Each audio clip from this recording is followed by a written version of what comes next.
Karen Hudes, welcome to the Gnostic Media Podcast. I'm excited to have you with us here today. You've made yourself quite famous recently, so welcome to the Gnostic Media Podcast. Thanks for having me, Jan. Glad to be with you. And, well, why don't we start off with a little bit about your background and who is Karen Hudes? My background is that I'm a lawyer and an economist who spent 21 years at the World Bank in their legal department and was doing my job reporting corruption and trying to get the financial statements correct when I was fired in thanks. But not before I had established a pretty strong network, and that network has just gotten more and more consolidated. So that's how I account for what it is I'm doing. I'm just doing the job of a lawyer who's working for a company that has $180 billion worth of bonds on the capital markets. And I became a bondholder. So that gave me a little bit of traction. And it also meant that the World Bank did not have immunity when I sued the World Bank and when I sued its auditors, KPMG. And what is your educational background? You're a JD, a Juris Doctor, is that correct? Yes, I went to Yale Law School. Okay. And how did you become involved originally with the World Bank? Because I studied development economics at the University of Amsterdam, and if you're interested in the intersection of development and law, that's the place you want to go, because the World Bank is the premier place to try to work on international development. That's why I went there.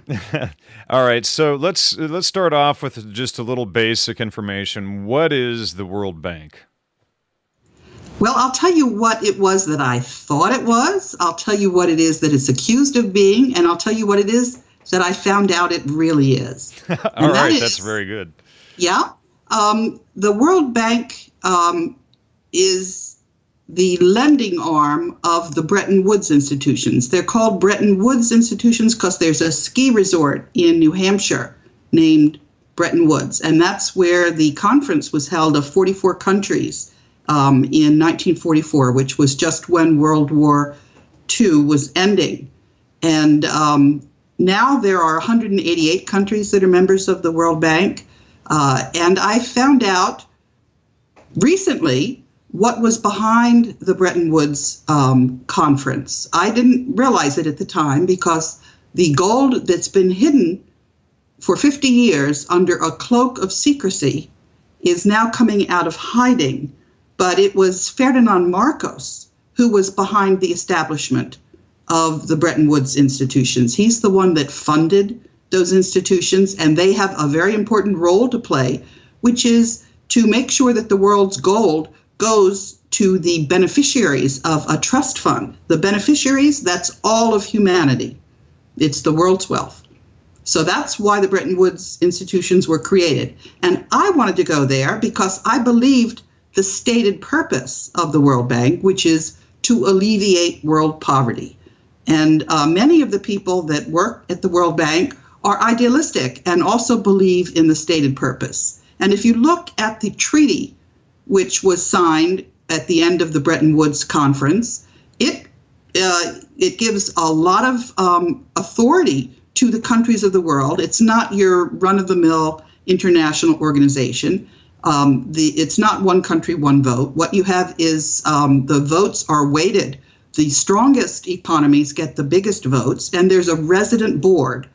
At the time, the board consisted of 12 executive directors. Now there are 25 because the membership has gone up. But the 8 largest countries each have their own executive director. So that's the United States, Russia, Japan, Germany, France, Saudi Arabia, China. I always leave one out. I've got 7. Well, anyway. And then the rest of the countries share executive directors, and they're resident. They're supposed to be in charge of running the World Bank.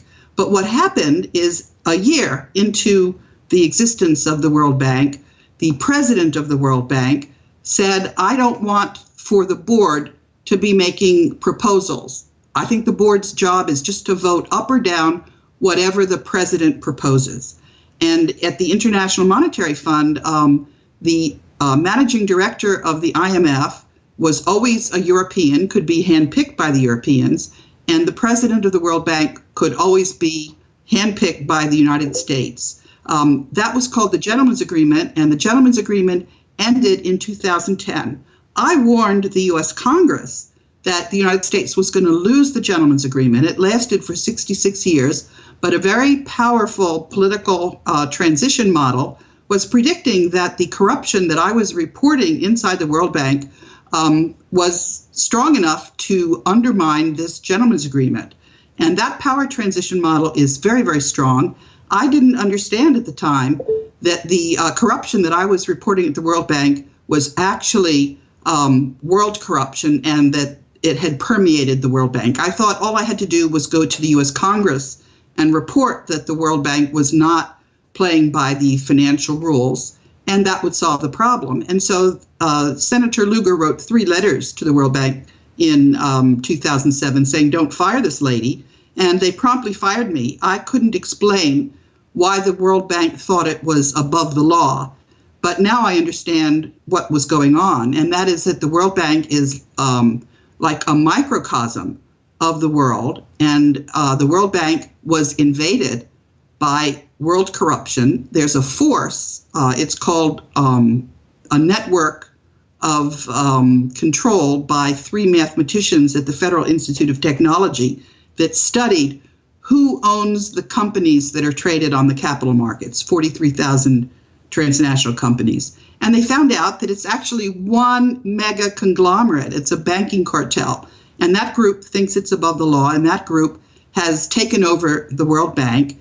And they're not following the articles of the World Bank. But it turns out that the man who started the World Bank, which was Ferdinand Marcos, on behalf of the world, because he was the trustee who had been appointed by, at the time, he had been appointed by all of the, I guess they're now called the Black nobility. It's an interconnected group of rulers that had been in charge of the European colonial powers. And you know, the Philippines was first taken over by the conquistadors, by Spain, and then it ceded its authority to the United States, and it was, you know, just a satellite of the United States for many, many years. But Ferdinand Marcos actually decided that he had had enough of that network of control. It's a network that has been in existence for millennia, actually. The Vatican is just the latest incarnation of it, and the Jesuits are, you know, their military arm. But that group goes way back to the Sumerian times. That's the group that was behind Rome.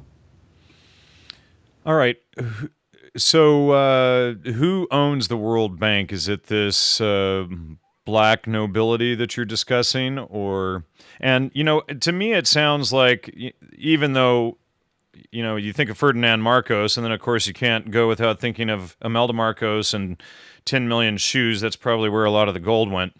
But, you know, all of this seems to be people who, and, you know, I have this later on in the notes to ask you, but all of this that you just described seems to me a major fallacy of ad verecundiam, or assuming, in fact, self-authority to make these decisions. I mean, who voted these people, or even gave them any authority that you couldn't give someone in the first place to create these organizations and then to later on assume all of this control?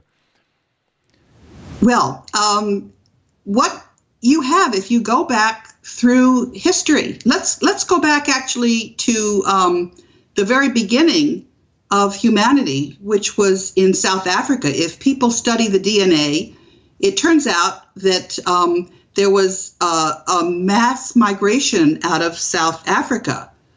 Humanity was kept in captivity for some reason by some force and managed to break loose. And after that time, there has been, I I guess the best way to describe it is there's been a struggle for control over humanity. And the question is, who is that force? What is that force? And the way I was approaching it, I was approaching it from the financial and legal channels, because that's my background, that's my training. And I came up with the conclusion that there is this huge banking cartel that is trying to seize control of the world's currency and is using central banking. So the counterforce to the World Bank and the IMF is the Bank for International Settlements, which is now 60 central banks. And what do those central banks do? They charge people interest on their currency. Instead of having the countries themselves issue the currency, what happens is the treasuries issue promissory notes, and then the central banks just print paper currency and get to charge interest on it. That's not obvious that this should happen. That's a scam. Why should the United States be paying interest on its debt? If you go back and look at the history of what was going on with the War for Independence, the Revolutionary War, and what was going on in Europe with the Jesuits, it turned out that the Jesuits were a central force, and this idea of banks charging interest on national currency, this is something that has been held to be. Go back and look what Jesus was talking about when he threw over the money changers Absolutely. in the temple in Jerusalem. This has been a struggle. So let's go back to South Africa and what was going on with humanity escaping, getting out of jail. They were kept. If you go back and look at the archaeological records in South Africa, you see skulls and you see pens where humanity was kept in pens, and humanity broke loose. And then if you go back and look at the Revolutionary War, some of the Europeans decided that they didn't want to be in that system of control. And they went to the United States and they established what they thought was an independent country. And if you go back and if you read what happened with the Treaty of Paris, Benjamin Franklin negotiated a period of the debts of the Revolutionary War had to be paid. And then in 1871, when they fell due, that's when the United States was incorporated. And that's when the bankers started demanding interest payments to be made, not only interest, but when the principal was not paid because it fell due, that's when you had all kinds of collateral being exacted, where people's birth certificates are now pledged as collateral on the debt. All of the tax money is leaving the United States. It's going first to London to pay the bankers, and then the bankers are taking 60% of it and sending it on to the Vatican. So I was looking at it from the economic and monetary point of view, this network of control. When did you first become aware of World Bank corruption, and what alerted you to it? I started to get really concerned around the late 1990s because I was on a task force that was trying to strengthen human resources. And this task force was set up by the board that said that they did not want to continue to contribute money to the World Bank budget unless there was better management. And so I was part of this board task force, and we came up with a recommendation that good managers should be promoted and bad managers should receive training or get fired. And we brought in Alberto Bazan from IBM. Alberto told me he was having a very hard time. First of all, he couldn't get through to Jim Wolfenson, but the few occasions that he did manage to get through and he would recommend a good manager, that manager would promptly get fired. If he mentioned a bad manager, that manager would get promoted. And Alberto said, Karen, I don't know how much longer I'm going to last. And he was fired. And the thing was, at the end of the task force, I had recommended that there would be some kind of a tracking mechanism to see whether the reforms had taken hold. and that recommendation was not followed. So that's when there were real strong signals that this was corruption. What can you tell us about the interlocking ownerships of the world's 43,000 corporations? What happened is this group has 10 times the power that they're entitled to economically. They take the same directors and they put them on, it's called interlocking directors. It turns out that this group owns all of the media. So when people turn on the news, they're getting propaganda. They're not getting the news. They're getting a very edited version of what this banking cartel wants people to know. And people have been losing their confidence in the networks. The best way to describe it is if you look at The Wizard of Oz, because Frank Baum, when he wrote that in 1910, he was not writing a children's story. Follow the yellow brick road. Exactly. And so the banking cartel. Let me just interrupt. The yellow bricks were the gold bricks, and, so go ahead. Yes, and Dorothy's slippers were supposed to be silver. But in any event, the banking cartel, that's the wizard, and the projection screen, that's the mainstream media. And I'm working together with a group of whistleblowers from the World Bank. We are Toto the dog, and we're now in that moment where Toto the dog has pulled back the curtain, and the wizard is saying, don't pay any attention to that man over there, look at the screen. Because that's actually what happened with Syria. This very powerful political science modeling tool, it uses game theory, it predicted that there was going to be coalitions that would form. And if those coalitions did not form, what Jacek Kugler, who he's the political scientist who had chaired Claremont's Department of Political Science, he had developed this model for the Department of Defense.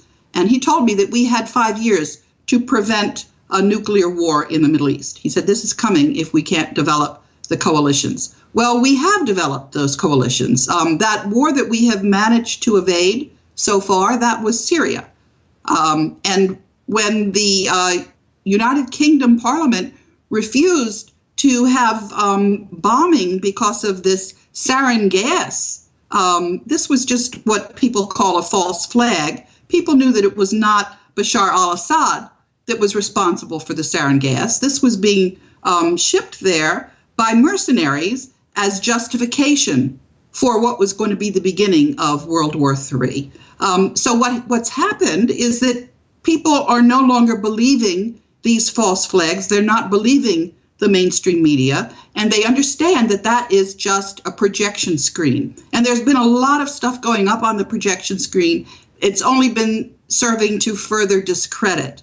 But in the meantime, when I'm talking about a coalition, I can point to the signs that people have that this coalition is alive and well and getting stronger. That's Brazil, Russia, India, China, and South Africa are now starting their own independent development bank. They are no longer accepting dollars in payment of international trade. That's 25% of international trade. They have started something called the Universal Credit Rating Group, which China has already downgraded the United States credit rating. When I got a statement up on the UK Parliament website about this corruption that I've been reporting, there's a UK whistleblower from the World Bank who was fired for reporting false accounting. That's Elaine Colville. We've gotten 3 statements up on the UK Parliament website. When that happened, that's when the model started predicting that we were going to have this coalition and that there was going to be rule of law. So I've been on Russia television today 3 times. I had to laugh when Abby Martin said publicly at RTTV that she was resigning because RTTV was nothing but propaganda. Because, of course, the mainstream media has not mentioned me. Wikipedia doesn't think I exist. But RTTV thinks I exist. And also there's a website in Germany that has 1.5 million readers. It's a business website. They had an interview of me. And one of the questions they asked me was, why did a German military helicopter buzz the U.S. consulate in Frankfurt. So I looked that up. I found out that Der Spiegel had run an interview of a German government official who didn't want to be cited, but who had said this was a shot across the bow of the United States. Now, I had been talking to Chuck Hagel about the fact that we needed at all costs to retain Germany as our ally because of this power transition model. I talked to him about this in 2008 when he was a senator from Nebraska at a book signing. And of course, when he became the Secretary of Defense, I went to the Department of Defense, I went to their Inspector General, and I said I wanted to start talking to that group that had been using this power transition model because it's so accurate. And, it was just very clear to me that people were not paying attention to the United States security interests. They were paying attention to the corruption. And anyway, so the group that was familiar with that model said, look, we don't want to be a go-between between you and the Secretary of Defense. So as a result, I started using a different point of contact in the Department of Defense. I used actually 4 different points of contact. I used the chair of the Joint Chiefs of Staff, and then I found out that Martin Dempsey is a Knight of Malta, so that wasn't working.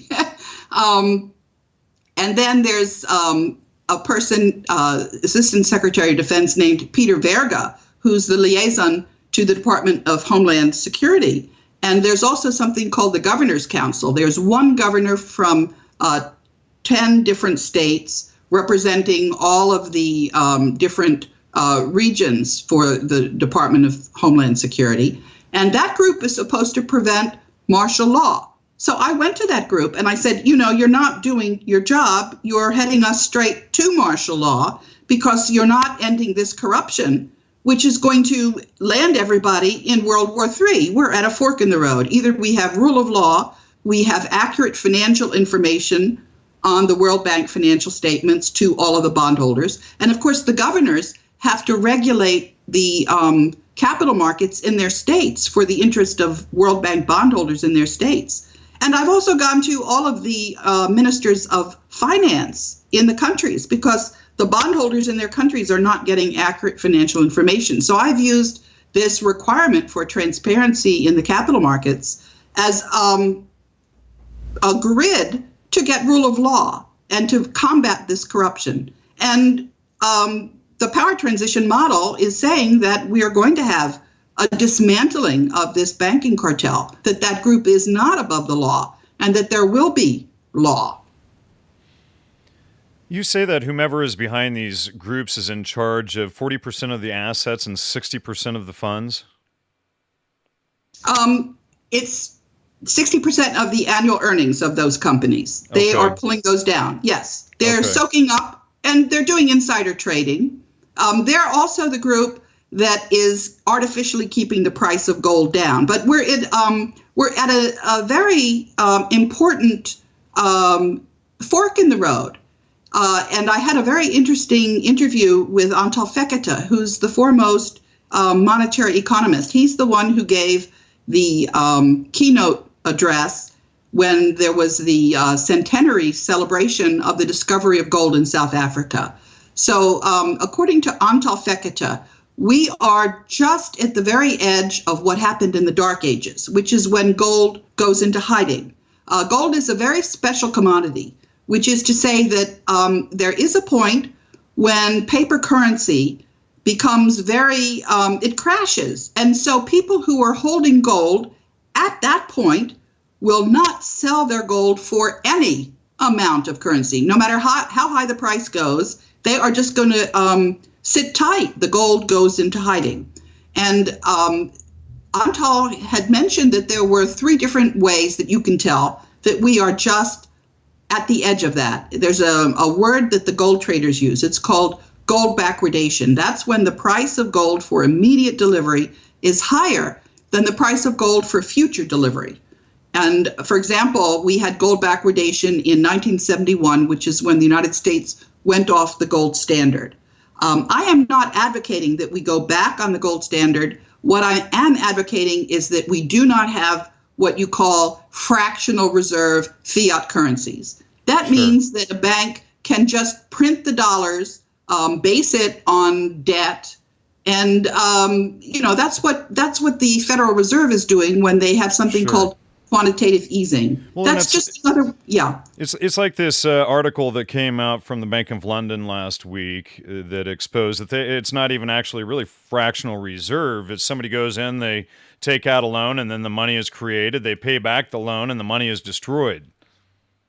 That's right. And that makes very good sense if you're a bank. And it makes no sense whatsoever if you're anybody else. And So, yeah, it's especially the consumer, because obviously, if the bank just created the money out of thin air when you took out the loan, then there shouldn't be really any incentive to pay them back. I mean, if they were going into actual reserves and taking that exact money from other people's deposits, and then you were taking that loan out and then paying it back, of course it would make sense. And then it would make sense to pay the interest, the people who have savings in that bank, pay them an interest for that loan. But this is the assumption that they've sold the world's population, but it's not how the entire system works at all. exactly. So just think about what we've said.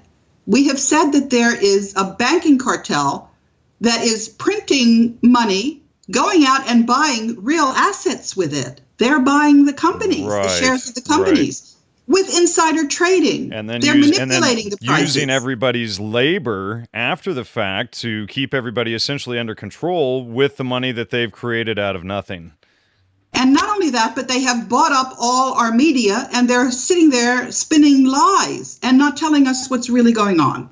So this is, once people understand this, once a group of people understands this, it just, it doesn't go on very much longer, because they've lost their, it's got to have secrecy to perpetuate itself. And that, as I said, Toto the dog has pulled the curtain aside. And so people are not going to listen to the mainstream media and be manipulated. They're just going to ignore it. They're going to find their news elsewhere. Now, and by the way, Jan, thanks for interviewing me. Oh, you're welcome. Thank you for coming on. And, I want to bring your attention back. You just mentioned Dark Ages. Now, actually, on our show, we have been exposing an entire agenda regarding neo-feudalism and this whole drive to bring about a new Dark Ages. Last year, I released an article with scholar Joe Atwill that was titled Manufacturing the Deadhead, a Product of Social Engineering, where they have even created the music industry and all of these things to sort of get people back into the mindset that the archaic revival or the ancient is going to be the modern. And, thinking is bad. We need to return to mystical thinking. We need to ignore evidence and citations and ignore our five senses and the information that we can gather with it. And just go with, mystical. You can't know anything. There's the illusion, And so this seems to be exactly coinciding your research with our research on neo-feudalism.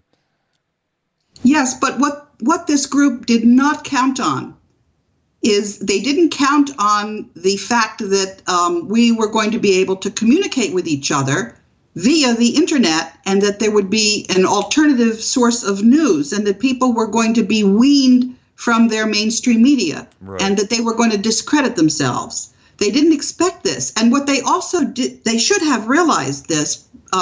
Ferdinand Marcos, when he created the World Bank, he created the hub of a system where the countries could develop coalitions. And so we've just been using the means that were there for humanity. Now, a lot of people are dismissive of what this power transition model is telling us. They're saying we are a one world order. We're just the opposite. What we are talking about is there's a lot more gold in the world than people know about. This gold it started out with this group that now thinks they're entitled to rule the world. But Ferdinand Marcos was a very good lawyer, and he put this gold in a trust for 50 years, which extinguished the claim of the people who had originally coughed up their gold. The last group to cough it up were the ones who gave it to General Yamashita, who went around telling the people that they should give up their gold because World War II was coming. And so they did, but they accepted bonds denominated in gold in return. Those bonds, there are $210 trillion worth of bonds that have been compounding interest since the 30s. And those bonds are now in this collateral account. It's called the Global Debt Facility. And so when these bankers tell us that we have to pay back our debt with interest, we can tell them no, they have to pay the debt back to us with interest. One washes off the other. And what we will do is we will mint this gold that belongs to humanity. We'll mint it in the currencies of the countries, and it won't carry interest.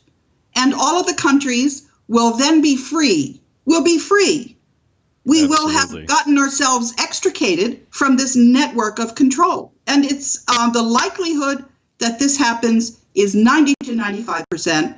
General Dempsey had a town hall meeting in December, and I said, if the authorized signatory, there's a banker, Wolfgang Struck, who's the one who found all this documentation, and he is now acting on behalf of Ferdinand Marcos. He's been assigned the right as the official signatory. So he has, again, in turn, allocated gold to the United States. This is gold that John F. Kennedy had signed on for. This was what John F. Kennedy was going to do. He had signed something called the Green-Hilton Agreement 10 days before he was murdered. That's why he was assassinated, because this group did not want the United States to break free from that network of control.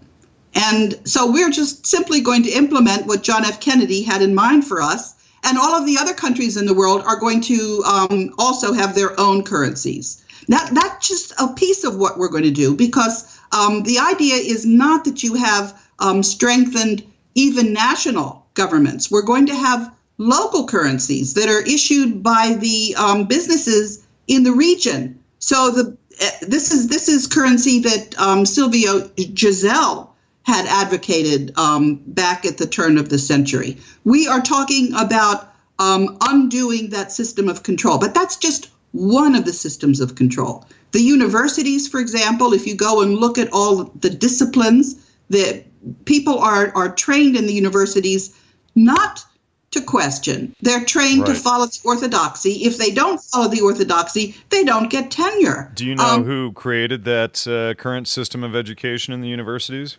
Yes, of course. Same group. We're talking about the same group. It was actually Sir Thomas Henry Huxley. Julian Huxley ran the British Eugenics Society, and then Aldous Huxley was involved in many of the mind control operations. So it is a very tight little group there. And get this, John Maynard Keynes was a Fabian socialist, London School of Economics, etc., working directly with the Huxleys, and he was the one that originally offered up this game plan. Let me ask you, have you ever studied David Astl's book, The Babylonian Woe? I have not, but I do know what was going on with the Babylonian Woe. A lot of this currency that we're talking about, we've inherited from that time. Right, exactly. And the entire system. And he explains how the original banks were the temples, as we already discussed. But he also goes on to show that how commodity money, and Stephen Zarlinga from the American Monetary Institute, who wrote The Lost Science of Money, he's exposed this as well. But actually how a group could actually force another group to use their particular money commodity. So, if they had a particular hoard of gold, they could force everybody to get gold, and then they could control that market or that supply. And it's happened throughout history. And, one of the things that I want to get to, to ask you about later on is decentralized currencies such as Bitcoin, et cetera, because they also seem to be addressing this same problem simultaneously. But are you familiar with the work of Walter Burrian and Clinton Richardson on the Comprehensive Annual Financial Reports, or CAFRs? Yes, that is another scam. What has happened there, and for people who don't know what that is, there was the post office was told that it was in bankruptcy because it was not pre-funding all of the pensions going out 70 years of its employees. And that has happened with the municipalities. These bankers are requiring pre-funding of pensions, which makes sense, again, if you're a banker, and no sense if you're a municipality, because you have to pay interest on those bonds that are being issued to pre-fund the pensions. It's a way of creating debt, which you don't need. Yes, I'm familiar with it, and I've been in touch with Walter Burien. Sure, Yeah. and it's like, getting a child, 17, 18, 19 years old into $80,000, $120,000 worth of debt before they even start their life through the university systems that are, state, essentially, socialist schools to begin with. Yes, money is a very good system of control. It Absolutely. works very well. And, a lot kids, I was just going to say, kids who are in debt aren't going to retaliate against the system when they've got to pay $800,000 a month for school debts.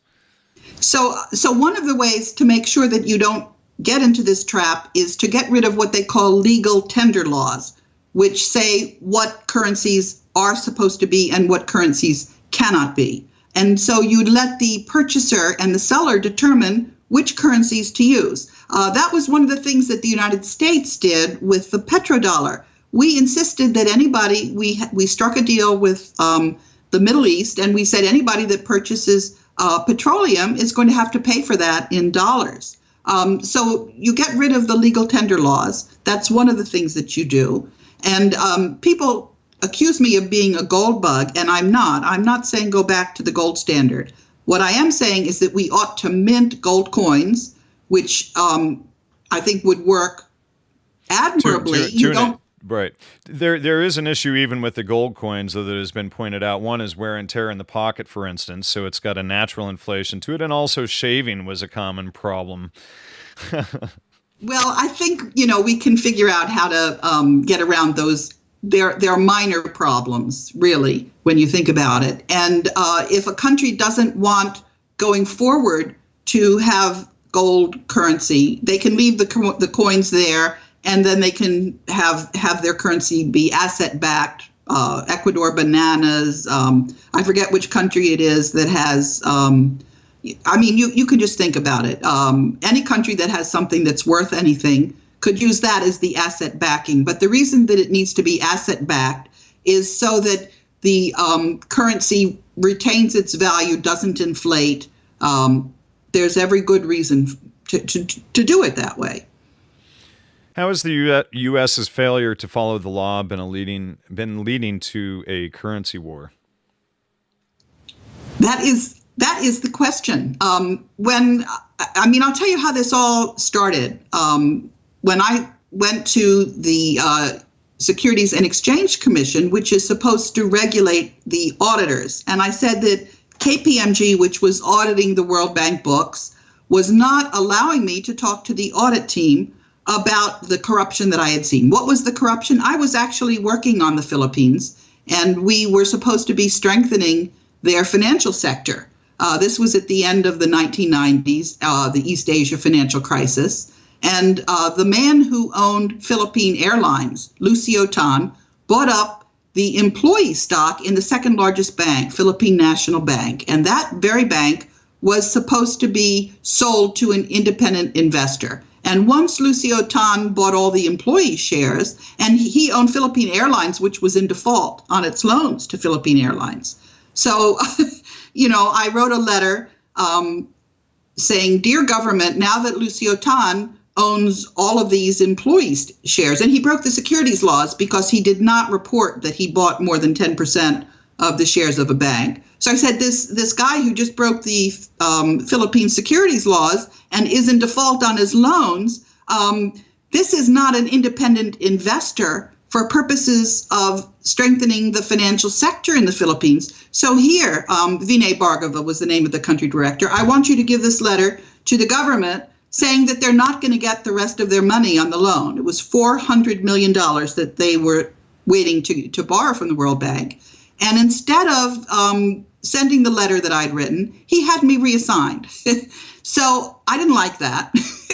And I especially didn't like that because the man who was my boss Ko Young Chung, was hired at the World Bank because I had recommended him to Larry Summers. Larry Summers' child and my child were in the same elementary school class. And at a PTA meeting, when I found out that Ko Young Chung was being considered for the job, I said, he'd be a wonderful general counsel. Now, that was a stupid thing to say. I didn't realize anything about the Jesuits at the time. And the person who had told me that Ko Young Chung was such a wonderful guy was a professor of law at Catholic University. So I've learned a lot.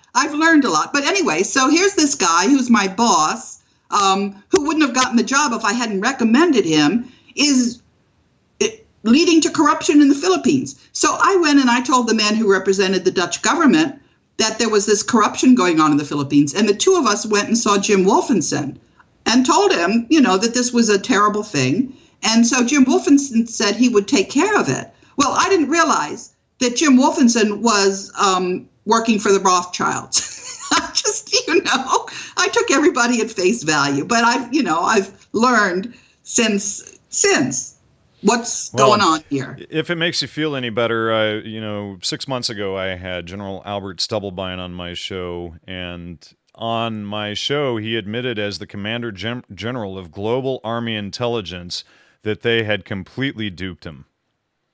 So, well, in any event, people can just go on my website and see, who I was going to. And the point was, once I found out that these people weren't doing their jobs, I just kept demanding accountability from them. And so we've got just think about it in another sense. Think about somebody taking barium and showing, the digestive tract. I have shown everybody the World Bank digestive tract and the U.S. Congress. And I've gone to all of the governors. I've gone to all the attorneys general. There's no place for these people to hide anymore. I mean, so I'll give you an example of how this would work. I went to, for many years, Senator Grassley, his aide on the Senate Committee on Finance. I went to him. I said, this is all very terrible and corrupt. And so Senator Grassley's aide said, well, why don't you go to Barack Obama and Hillary Clinton? They were junior aides on the Senate Committee on Foreign Relations when Joe Biden was chairing it. Didn't they try to cover up your whole thing here? So you see the correspondence, you see the meetings that I had with their aides. So I'm really a sting operation for transparency, right, for economic transparency. And some people say, well, Karen, it's very improbable that you're for real. People don't want this. And they would have shut you up a long time ago. Are you for real? Exactly. And so what I can say to people is, what I did was I realized I had a problem. Let's face it, I did have a problem. So I read I think it was the Atlantic magazine, and there was an article about a guy named Larry Garrison, who, in Hollywood was a publicist. I went to Larry. I said, you want my story?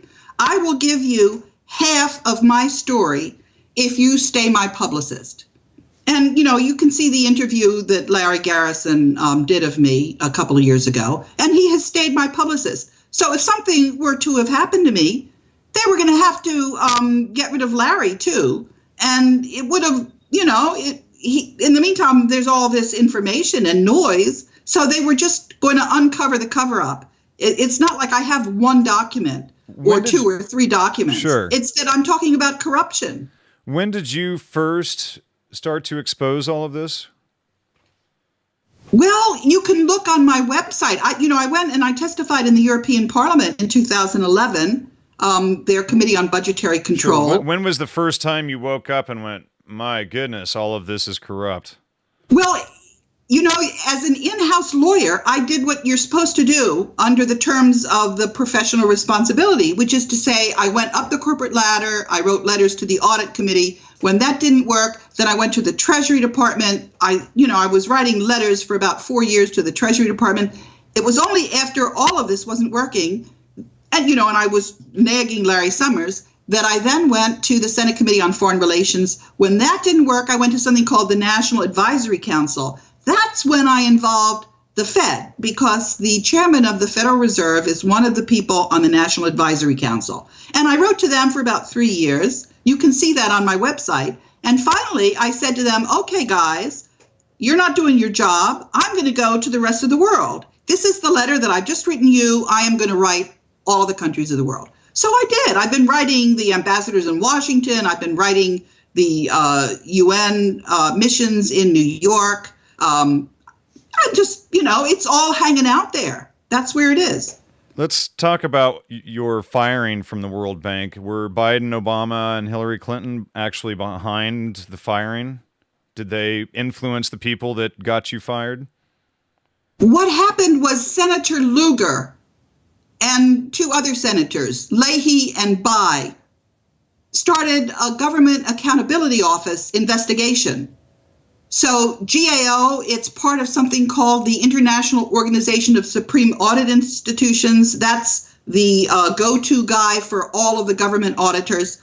I've been all over INTOSAI, and when the SEC, the Serious Fraud Office in the UK, called up the SEC, that was in 2010, and the SEC just stonewalled them. So then I started writing the International Organization of Securities Commissioners. So yeah, one of the things, I've just exposed everything together with all the whistleblowers. So I've gone to the Board of Professional Responsibility of the District of Columbia because the World Bank lawyers were falsifying the documents in my lawsuit. Don't forget, I sued KPMG for cooking the books on the World Bank. And what was going on with the auditor? Well, they weren't following the audit standards. So, and Elaine Colville and I have gone to the Board of Financial Reporting for all the audit firms. What we found out is that the auditors should not be licensing other audit firms, and the lawyers should not be licensing other lawyers.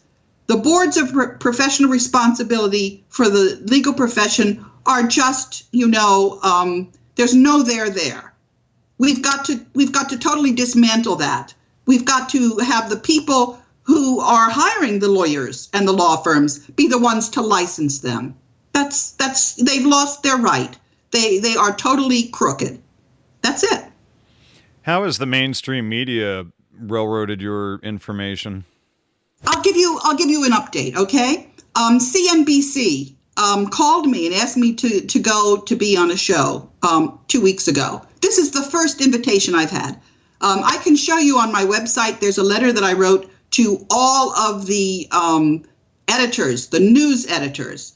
I wrote them. I said, the surveys are showing that there's no confidence in you and your news anymore, and it's only getting worse. So they've been absolutely covering up the corruption. So when I got this invitation from CNBC, they were going to have a debate about whether or not the United States is still a superpower. And of course, when the US dollar is not being used in 25% of international trade anymore, and the Federal Reserve notes are about to crash, this is not a superpower anymore, right? It's very clear. So I said, well, what kind of a panel do you have in mind?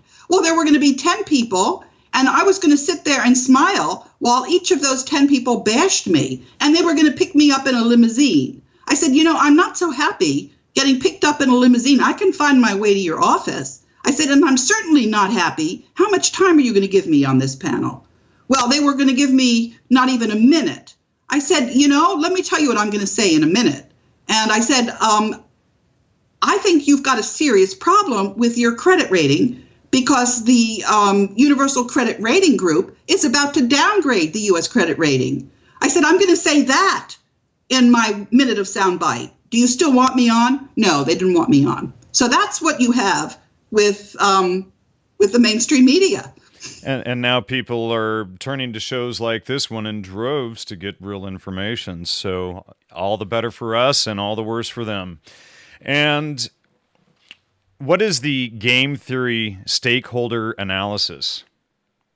Oh, that is a wonderful, wonderful tool. What it does is you find somebody who's an expert in the area, and you ask them to come up with numbers on who the stakeholders are. That is, who would influence the issue? Where do they stand on the problem? And how powerful are they? And how important is that issue to them? And so you can see what I did for that power transition model on rule of law at the World Bank. I was clueless on the media because I thought they would be part of the solution. I didn't realize that they were part of the problem. But it wasn't hard to talk about the relative economic power of the countries because they're weighted in the World Bank. And I had a pretty good idea of where the countries stood on rule of law. It wasn't perfect, but anyway, you can see the numbers I crunched. And at the very same time, that was in 2004, Jacek Kugler had done that model on the war in Iraq. And his point was that if the United States was not going to look at the world, if it was just going to look at what made sense in the region with Iraq, it was going to lose its alliance with Germany. It was going to lose its alliance with Russia. Now, if we were going to look at the overall general interest, security interest of the United States, then we would continue for the next century in a coalition with Russia and Germany. So when Germany started getting angry because the Federal Reserve was not returning its gold, I got very alarmed. I said, we need Germany as our ally, or we're going to have a currency war with 90 to 95% likelihood. So what it actually boils down to is if the United States does what John F. Kennedy wanted to do, which is to get the Federal Reserve currency out of the United States and to have U.S. Treasury issuing dollars and supported by assets, in this case, the gold that's coming out of the global collateral accounts, we're going to have a strong, peaceful alliance with Russia and Germany for many, many years. And we're going to have a peaceful, good transition. So it's 90 to 95% likely, actually, that we'll have this. I'll tell you how that looks, because I went to General Dempsey and I said, if you've got this offer from Wolfgang Struck to have gold and U.S. Treasury dollars, why wouldn't you accept that offer? Why would you want Federal Reserve notes, which are about to crash? I didn't finish telling you what Antal Fekete had said, which is that if you look not only at the fact that Germany isn't getting its gold back, but if you look at the amount of gold in the COMEX, if you look at the fact that the central banks are no longer leasing gold because at the end of the lease term, the gold is not going to go back to the bank that's leasing it because gold is going into hiding. Lease gold. I'm trying to get my head around the concept of leasing gold. It's called bullion. That's what the central banks would do so long as their currency is strong enough. But if their currency is about to crash, then they're not going to get the gold back at the end of the lease term. Yes, that's what you see. All right. How can a central authority rule benevolently? Isn't the idea of a central authority throughout history? I mean, have we ever seen a central authority rule benevolently? What we have seen through history is we have seen that there is a ruling authority behind the scenes. We've seen the Jesuits, and there's actually an authority behind the Jesuits. Do you mind me asking you about Israel and Zionism? I don't mind at all. I'm very comfortable talking about it. Okay. Actually. Okay, because we've talked about the Jesuits, we've talked about the Vatican, and obviously you can't look at any of these last names without seeing a Jewish and as well Zionist influence. And, it's definitely not all Jews, but there's certainly a lot of Zionist involvement.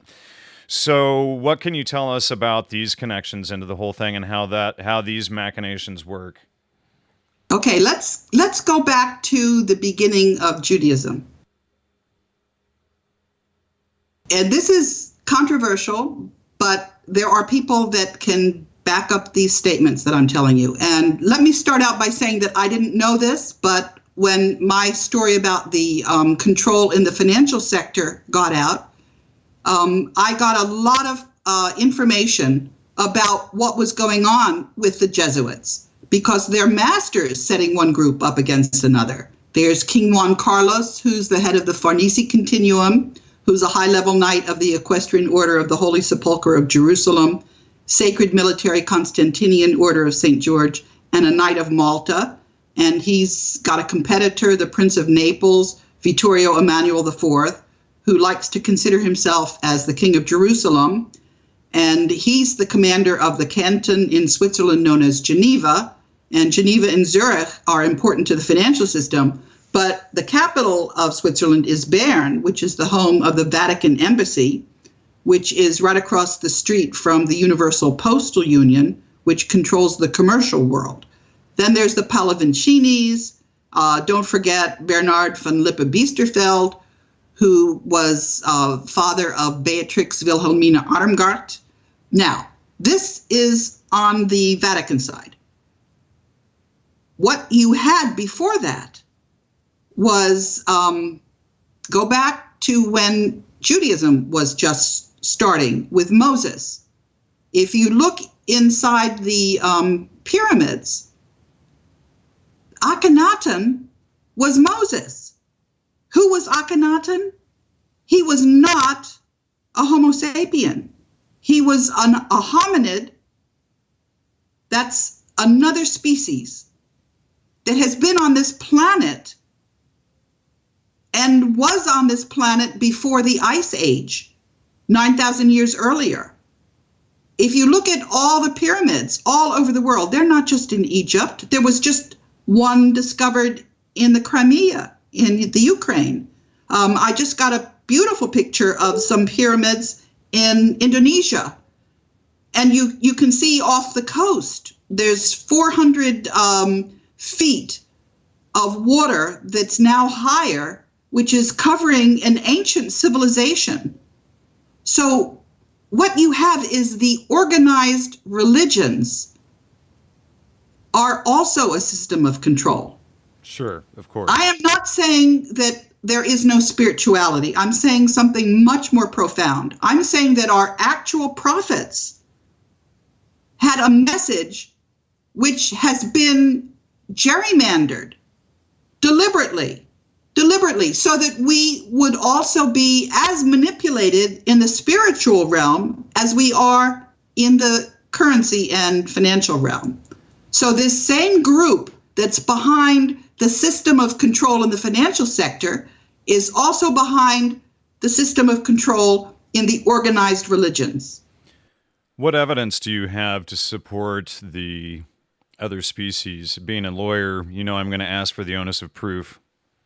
Yes, there's a lot of evidence. There's eyewitness support where people that I'm in contact with are telling me about that they've seen these people out and running around. One of the eyewitnesses was in Portugal a couple of weeks ago, and the other was in Egypt. So that's pretty strong. Then you've got all of these skulls just littering the place. And one of the places that they're littering is in the tombs of the Vatican.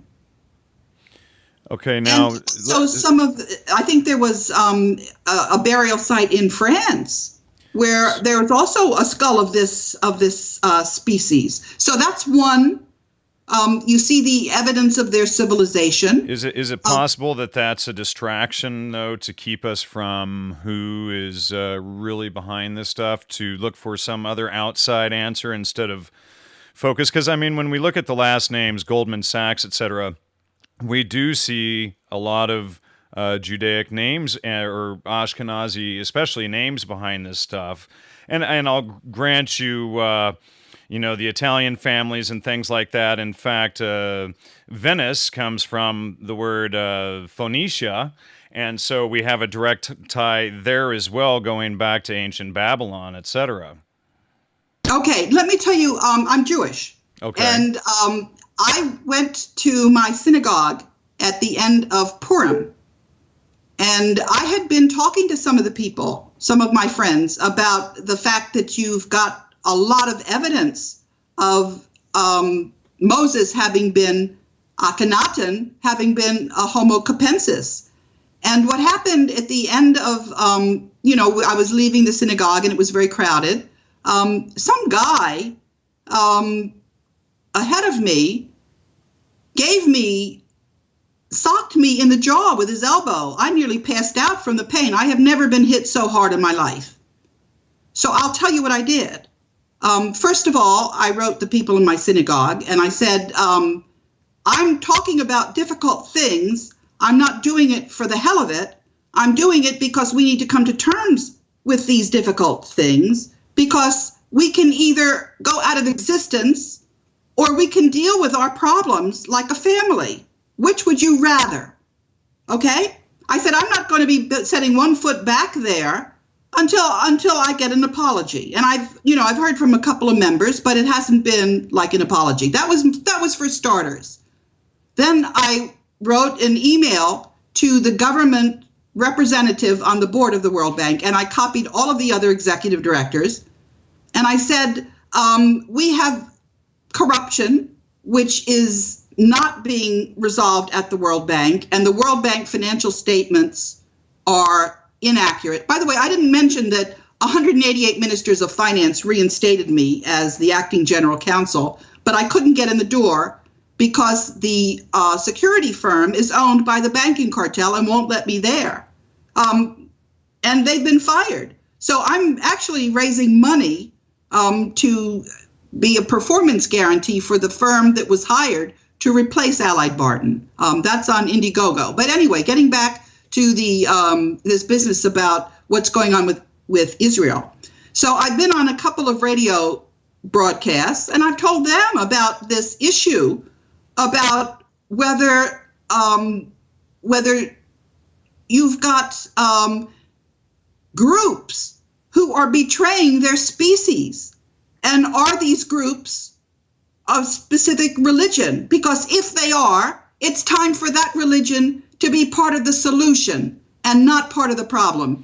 And Does this go, and it seems to me that a lot of this, and when you go back into ancient Judaic history, that the little Levitical priests actually sort of took over the Hebrews and the Judaites. Would you agree with that?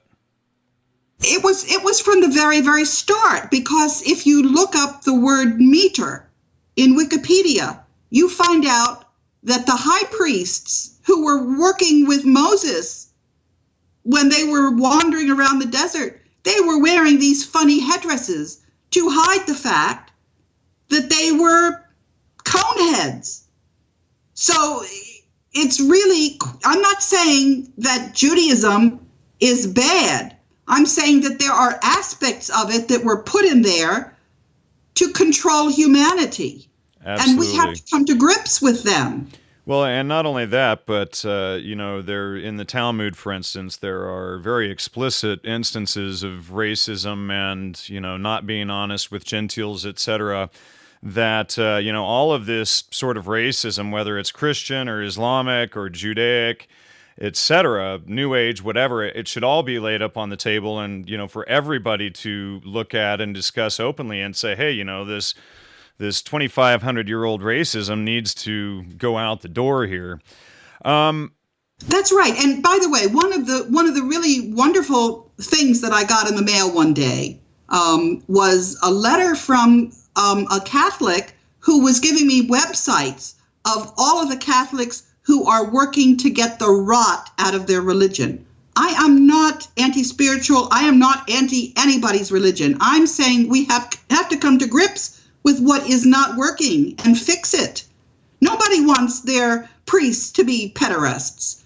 Nobody wants their religion to be keeping everybody in the world under control. Nobody wants their religion to be associated with death and torture and horror. How is NATO in jeopardy, and is that a good thing? When you talk about NATO, you have to figure out what it is that you're talking about, because NATO has taken on a strange complexion. It's not North Atlantic anymore. There are countries all over the world that are supposedly part of NATO. And then you've got systems of control that are not really in the interest of humanity. You've got all kinds of technology that people don't know about, that if you talk about it, people think you're nuts. I'll just say one word, and that's mind control. People don't know what the technologies are. So we've got to figure out who's doing what to whom, and in whose interest is this all being done. That's what I would say to that. And just so you know, Gnostic media has focused extensively for the last 3 years on exposing many different forms of mind control. I am an MK Ultra expert, etc., and I've personally exposed concurrent operations. And how do you think that this corruption in the World Bank can be overcome? What I think has to happen is exactly what I said, with the gold coming out of hiding and being allocated to all the countries of the world. And then people have got to, there has to be transparency. And that means that whistleblowers have got to be given an opportunity to tell what it is that they've seen without being retaliated against. And so people have got to figure out whether they're continuing to get information about what's happening.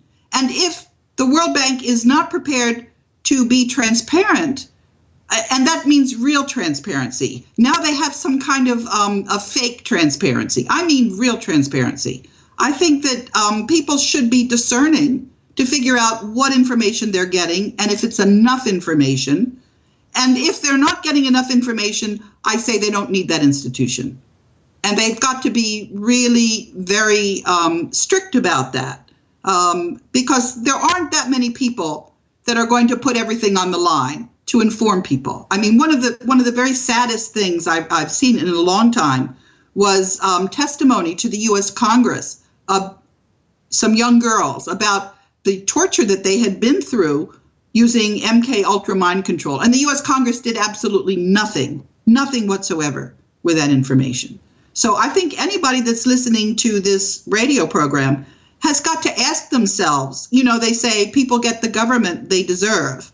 Well, are you going to do anything with this information that you're being given? One of the important things that people in the United States have is they have something called Article 5 of the Constitution, which means that the citizens have the right to consent to their government.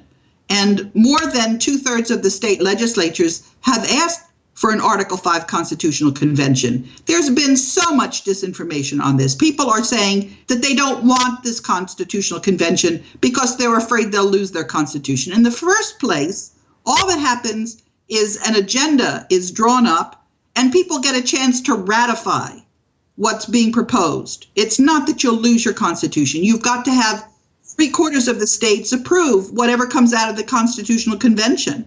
Here's an interesting concept, you being a lawyer. I've never signed the Constitution, neither did any of my parents or grandfathers.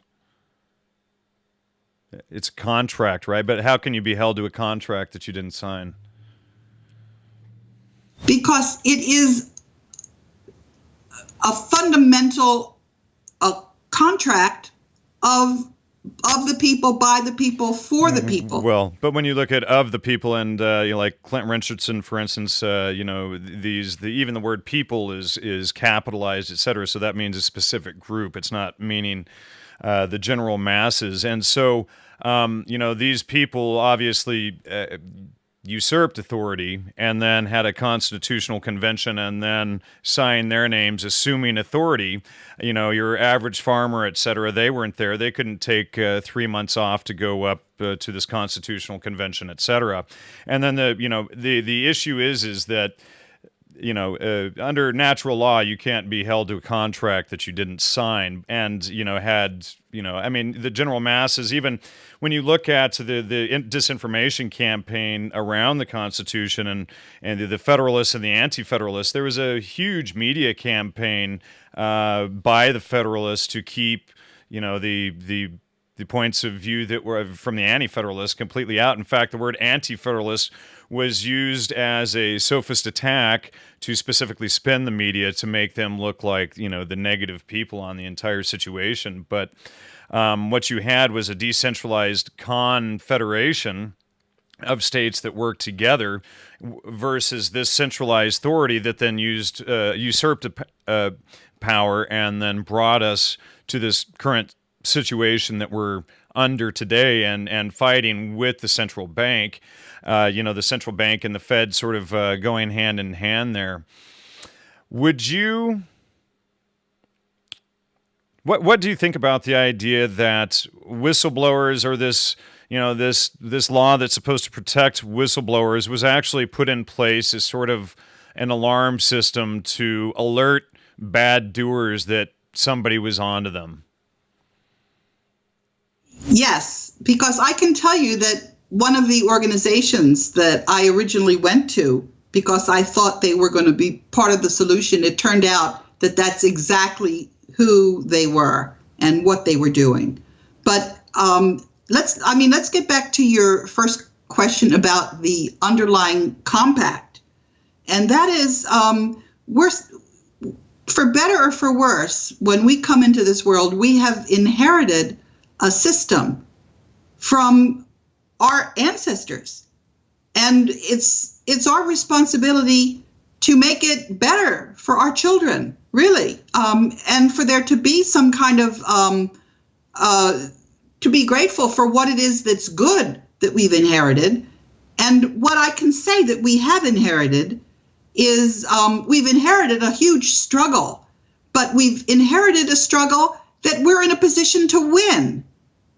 We have the internet. So we have the power transition model, and we have an opportunity for all of us to decouple ourselves from this banking cartel. Sure. The chance that we win this struggle is 90 to 95%. That's what I was just going to ask you. You think that the people have won the battle, the people, the general people, and not one specific group of people, but the common people.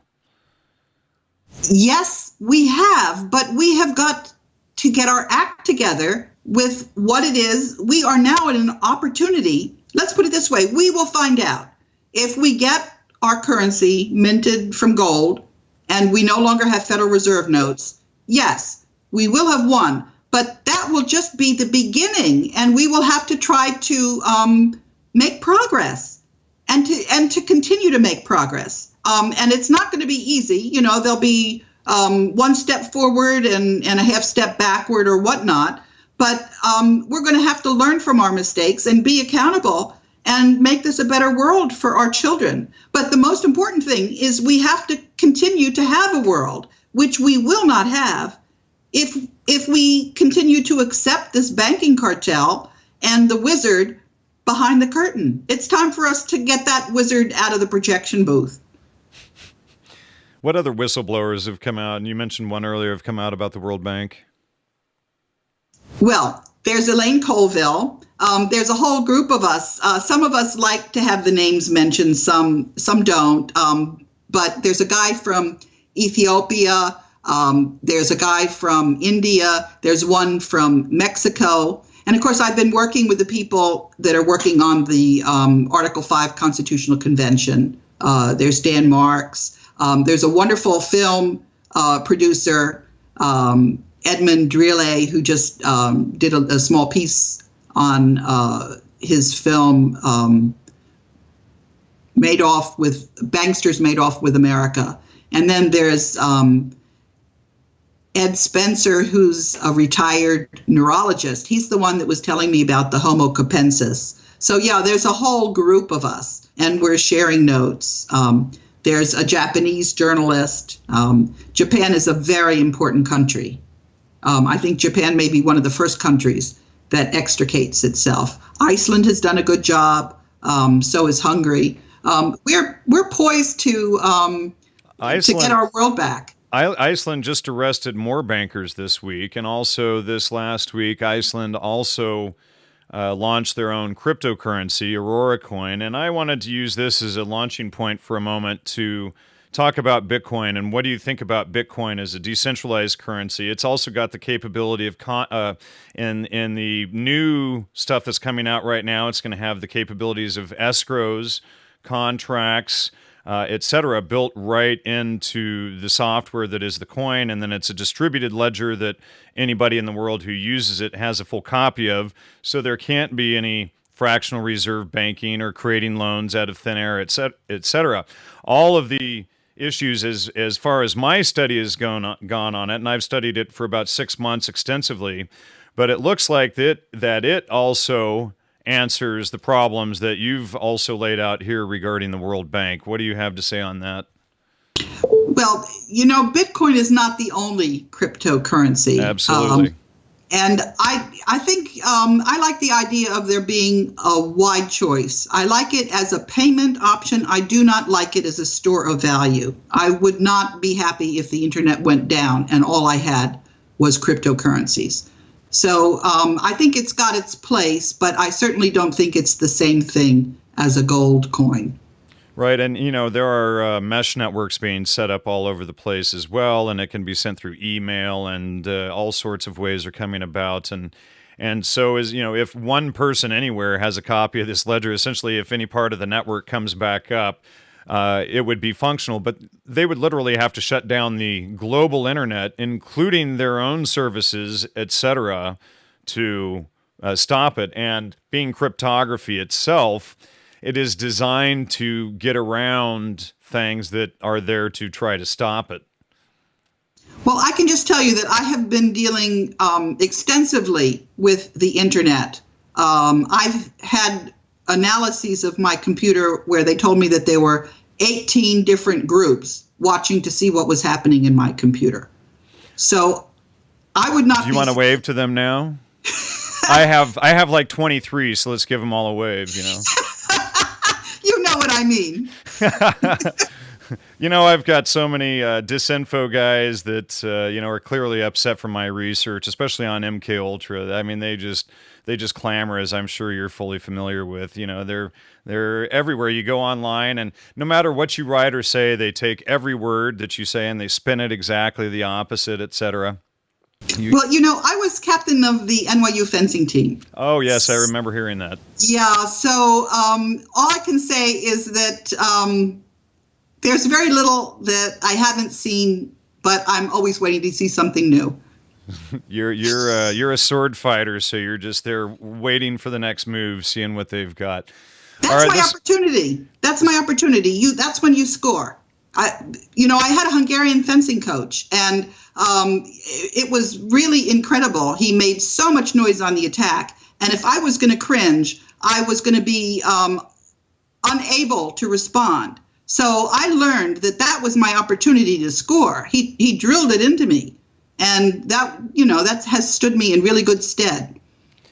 All right, did we cover this World Bank bond issue enough, or did we go into that?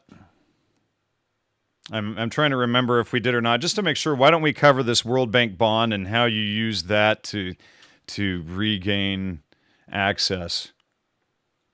What it is it's the key to transparency. If the World Bank is lying on its financial statements, then that was when the U.S. Congress said that they would not appropriate money for the World Bank capital increase unless the effects of retaliation against whistleblowers was eliminated. Because if you've got a bond, then you've got to have accurate financial statements. And at one point, the accountants inside the World Bank were saying that there was overbilling on the interest that was being charged on the borrowers, and the accountants got fired. So if accountants who were correcting inaccurate information get fired, that means you have no confidence in the financial statements. So what you have then is you can use the securities laws to get transparency in the capital markets. And once you have transparency in the capital markets, this system of control in our currency goes away. It's going away. And we're going to have a future in which we don't have to sit back and take instructions from some hidden group at the center who are then going to kill presidents who are trying to... Let me, for example, say what happened to Ronald Reagan. People may not understand this. When Hinckley shot him, he then went off on a trip all around Washington, and there were negotiations on his life. They said, we will let him live, provided he does what we tell him to.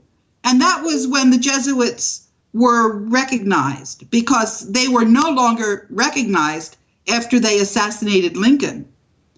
So they, that's we're not gonna let those people take over our government. They've had it. We've had it with them. How many legal complaints have you filed against the World Bank, and how many have been resolved? Well, I told you, the ministers of finance reinstated me as acting general counsel, but I couldn't get in the door because of this security firm, Allied Barton. Didn't you file a lot of complaints, a lot of legal complaints against the World Bank, though, in the interim? And didn't you also take those to numerous government offices, et cetera? Well, my lawsuit was settled, and then I was reinstated. Okay. But they wouldn't let me in the door, and I'm still not in the door, right? Even though you have this bond, and technically you're supposed to be allowed to have access to all of the information because of the bond. Am I understanding that correctly? Yes. So, for example, I write to the executive directors and I say, you're not getting the information to the bondholders. You're out of compliance. You're not getting the U.S. capital increase. And the credit rating for the World Bank is going down. How do you account for yourselves? And then when people, from the various countries write me and they say, what's happening in my country, I send them a copy of the emails I'm sending to their executive director. I'm saying, you get on their case because they're not doing their job. What can you tell us about the International Monetary Fund, or IMF?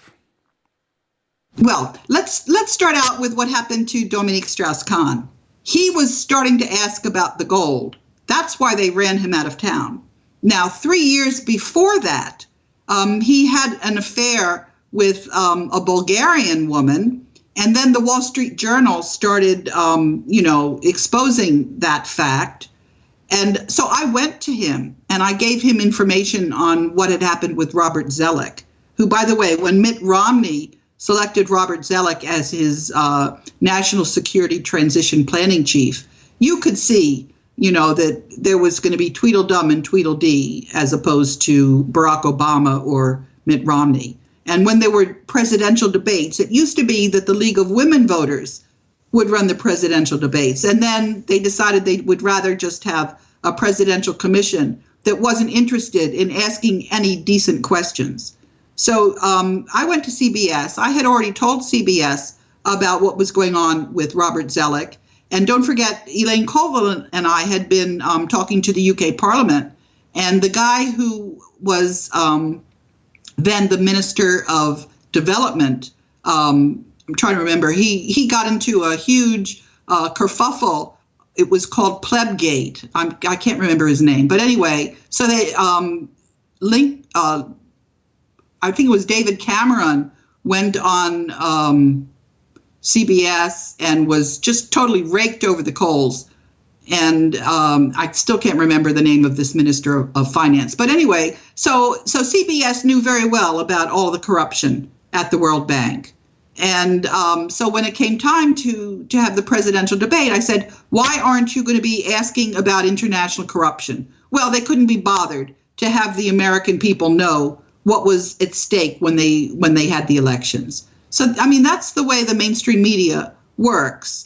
And as far as transparency, as long as people are going to turn on the TV and watch that scenario, they're, so I think what I'm trying to say in a kind of a circuitous way is that the buck really has to stop with the citizens who have to do their jobs as citizens. One of the things I was planning on doing today and haven't gotten around to it is there's a group called the National Taxpayers Union, and they ran a blog on me, and I was going to get back to them, and I was going to say, with all of the tax revenues going to the Federal Reserve, and none of it going to finance the needs in this country, how is the domestic budget being met? It's being met through drug money. This is no sustainable way to run a country.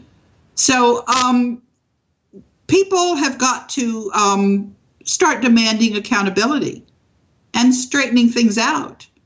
So if you've got a whistleblower telling you what's what, and you just go home and figure that you don't have any stake in acting on that information, it's not going to get any better. It's only going to get worse. You went to a conference on efforts to limit the internet. Do you want to discuss that? Oh, yes, that was fun. There was a guy who was running that conference. He ran it every year. And what he did was he took attendance of everybody. And, I went to the conference and I said, do you think it might be my information might be of interest to anybody? No, he wouldn't let me speak. So finally, at the very end, I stood up and I asked one question. That's how, people have got to realize who volunteers to run things. You've got to be a little more discerning, and you've got to stop letting people do these things. What did you discover in this meeting on the control of the internet, limiting of the internet? Well, I'll just give an example, okay? Reddit, all right, which was Adam Schwartz's, who developed that. It's now run by Condé Nast. One day they decided to run an article on me, and it wasn't really one of the better articles. And there were a lot of questions, and I forget what the forum is where you answer questions. Reddit wouldn't let me answer any questions. So I've now gotten to the point on the alternative media where I'll try any forum, but if it turns out that I'm not getting a chance to answer questions, I just migrate somewhere else. I just say, I can't deal with you all anymore. What did you hear in the meeting specifically about their attempts to limit the internet? I mean, I get Reddit and these things, but what did you hear specifically in this meeting regarding these things? I'll tell you what I think. I think the time now is now. Are you not allowed to answer that question because you keep avoiding it somewhat? No, I'm trying to say what I'm saying. Okay. I think that I would say at least 2/3 of the sites that you're getting on the internet, if not more, are just simply more of the same. They're disinformation. And if you want to have a vibrant internet, you had better, as a citizen, really move fast now, because it's going to be limited and taken away from you. This is your chance. We've got it still. It's not perfect, but we've got it. But it's not going to continue. This is your time.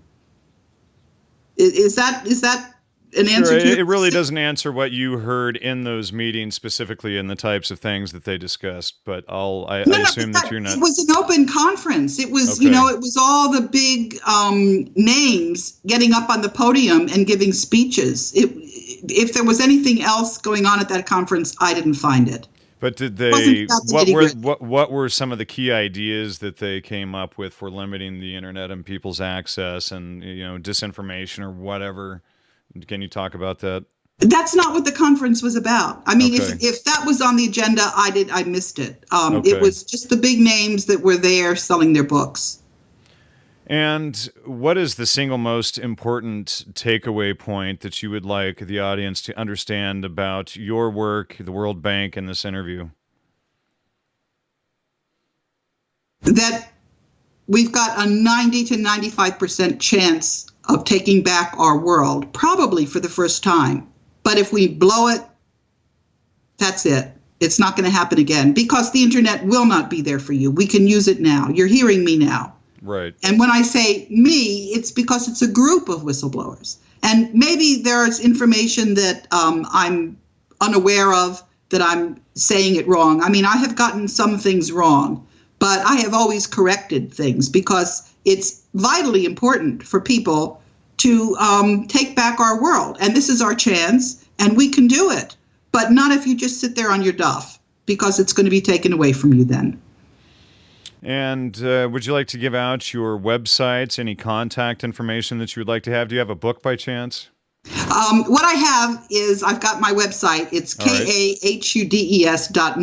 I would like to write a book, but I'm a little too busy right now. But the most important effort that I'm working on is to try to get the gold out of hiding. I'm doing a fundraiser because I want to be able to give a performance guarantee to American security services to replace Allied Barton so we can get into the meetings and get the gold out of hiding. All right.